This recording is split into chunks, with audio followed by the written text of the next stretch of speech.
আগামী পৌষ সংক্রান্তির দিন প্রত্যেকটি মায়ের বাবার মেদিনীপুরের মাটিতে বলে গেলাম, মন দিয়ে শুনে নিন।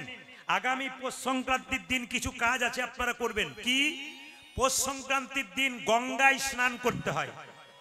প্রশ্ন করবেন আপনারা, প্রদীপ বাবু বলে তো দিয়ে গেলেন আসরে গঙ্গা, কোথায় গঙ্গা পাবো, স্নান করব কি করে? উপায় আমি বলে দেবো, শাস্ত্রের উপায়। যদি গঙ্গা আপনার কাছে না থাকে, পৌষ সংক্রান্তি দিন সূর্য ওঠার আগে ব্রহ্ম মুহূর্তে আপনি কি মঙ্গল যদি আপনি চান, ভালো যদি চান, আপনার কাজ হবে, আপনি শুধু দেখে নেবেন।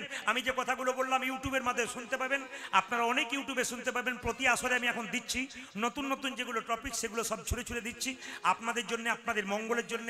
এত চিৎকার করে বলার আমার কারণ কেন? আপনাদের যাতে মঙ্গল হয়, আপনারা ব্যবহার করতে পারেন। পৌষ সংক্রান্তির দিনে মায়েরা সূর্য ওঠার আগে গঙ্গা স্নান করবেন। যদি গঙ্গা স্নান করেন ভালো, না করতে পারেন তো স্নান করার পর গঙ্গা জল মাথায় ঠেকিয়ে নেবেন। যদি তাও না থাকে, স্নান করার পর জলটা মাথায় নিয়ে গঙ্গা গঙ্গা বলে 3 বার ঠেকাবেন। এবার কি করবেন মা? নতুন কাপড় পরবেন। সেদিন নতুন না থাকলে ধোয়া কাপড় পরবেন, পরিষ্কার কাপড় পরবেন। পরে কি করবেন? গোবিন্দের চরণে তুলসী পত্র দেবেন। অষ্টশত ভগবান শ্রীকৃষ্ণের অষ্টতর শতনাম পাঠ করবেন। সেদিন কি করবেন মা?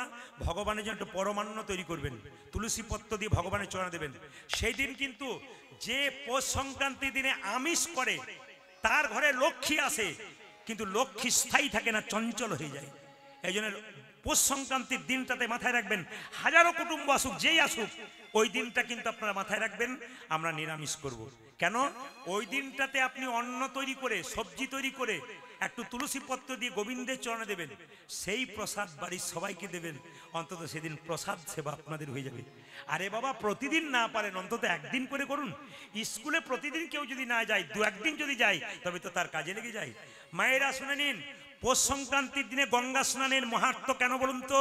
স্বয়ং ভগবান শ্রীকৃষ্ণ ওই দিন মা গঙ্গাতে অবস্থান করেন।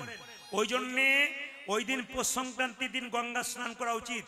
দেখবেন মা গঙ্গা ওই দিন সাগরে গিয়ে মিশেছিল, সাগরে 60,000 সন্তানকে মুক্তি দিয়েছিল।